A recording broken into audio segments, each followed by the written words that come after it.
Let's bring in staff writer for The New Yorker, Steve Call. Steve's latest piece in The New Yorker is entitled Donald Trump, George Wallace, and the Influence of Losers. And he writes in part, quote, over the next 4 years, the post-Trump Republican Party will seek to consolidate the president's voters in its electoral campaigns, even if his influence is diminished. Some will try it Trump's way. The most worrying part of Trump's legacy is his no longer ambiguous disdain for elections and the Constitution. Out of an instinct for self-preservation, an attraction to authoritarianism, and a wounded ego, Trump has launched an absurdly inept but still frightening attempt to overturn the 2020 results by sheer force of will. And I would only say, Joe and Steve, that I think it's beyond an attraction to authoritarianism. I think he thinks he's there. Every part of Trump's behavior, he doesn't understand democracy, and he doesn't give a damn about it. He doesn't understand what's precious and beautiful and worth saving about it. Well, he never has. He said that Article 2 of the Constitution has given him supreme power to do whatever he wants to do for as long as he's wanted to do. He's questioned the authority of the federal judiciary. And look at these people showing up. The federal judiciary has shown him in short course over the past 4 years actually who does still have power. But yeah, the influence that Steve's talking about is not just now, but what happens in the future. And Steve, as I was reading your article, you're exactly right. It's not what's happening now. It's what impact he's going to have 8 years from now. And I was actually thinking about Ross Perot and how Pat Buchanan's election in '92 impacted Ross Perot's election in '94, who impacted the Republican Party moving forward every bit as much as mainstream Republicanism did. Yeah, I was listening to your conversation earlier, and in addition to being ecstatic that you were reading and promoting Joan Didion, which is always the solution to a complicated crisis like we're in. Exactly. I was thinking about how what's different, because, I think tracing all the way back to the 1960s is helpful, and I was struck by some of the parallels between George Wallace's unsuccessful campaign in 1968 and its influence on the Republican Party's Southern strategy afterwards. And you're right to mention Perot and the rise of a certain kind of nationalist populism during the 1990s. But when you ask what's different now, obviously it's 50 years on from the 60s, it's a different country. I wonder if the role of disinformation and the way our media distributes it through social media platforms and just the saturated media culture that we're in doesn't create a different kind of danger than the one Joan Didion observed in San Francisco in '67 and '68.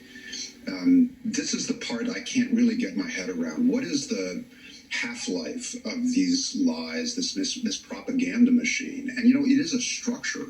We have a research center at Columbia that looks at disinformation, and one of its findings this year was that hundreds and hundreds of local news sites have been created by political groups masquerading as your local news site, but pouring out the kinds of messaging that you heard on the stage in Georgia from the president over the weekend. So I think we have to be aware that there are some things that are disturbingly continuous in American politics, but there's some new features of our public square that I don't really myself feel like I've got a grip on.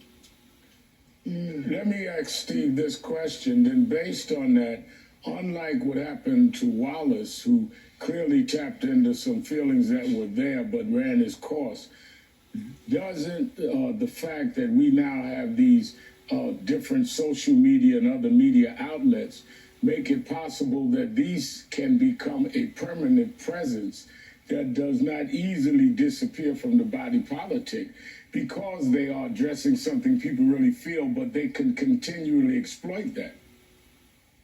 Yeah, and I think that's exactly the question, because, you can get a little abstract about it, but in the aftermath of Wallace's kind of dying gasp Jim Crow campaign in 1968, the media moved on. The media were 3 networks and major newspapers, and they saw his campaign as a sort of a dying ember that was no longer relevant.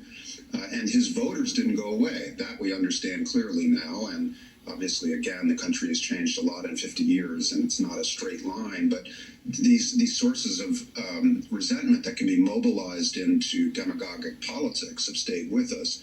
And I think that's you're asking the question: how long will this persist? Because there are no restraints on speech, as our Constitution provides, but because also we're so connected, and there's so much bottom-up sharing of disinformation, and it's so easy to manufacture propaganda and distribute it almost without being detected. Will this provide a residual source of toxicity in our politics? Definitely. I was struck by Joe Biden's comments in an interview with Thomas Friedman, where he was asked, how bad is it going to be? And he said, well, look, 72 million people, referring to Trump's voters, is a lot of people. But I only think the ugliness is going to stick around for maybe 20-25%. Well, that's a lot. and that's enough for authoritarian campaigns to mobilize, as you can see in the history of Europe and many other places. Coming up, the newly appointed House Chief Deputy Whip, Congresswoman Stephanie Murphy of Florida, joins the conversation.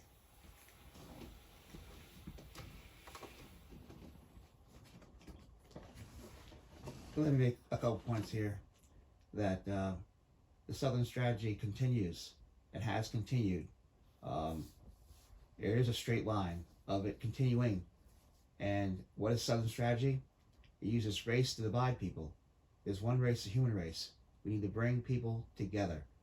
Please read Professor E. Hanny Lopez's book, Dog Whistle Politics, How Coded Racial Appeals Has Reinvented Racism and Wrecked the Middle Class. Please listen to Reverend Dr. Martin Luther King Jr.'s speech, Selma, Alabama speech of March 25th, 1965. Please educate yourself when it comes to race in politics. There is a straight line. People, white Americans, many of them, are voting against their own self-interest. Because of what? Because of the pigment in someone's skin. That's the reality. Deal with it. Okay? Deal with it. And bring people together. Listen also to the Reverend Professor Michael Eric Dyson's interview on Morning Joe on Friday, December 4th, 2020. And toward the end of that interview, he gives excellent advice on how to bring people together. Love is the answer. Compassion is the answer. The oneness of humanity is the answer. Thank you for being on my YouTube channel. One race, the human race. All are human.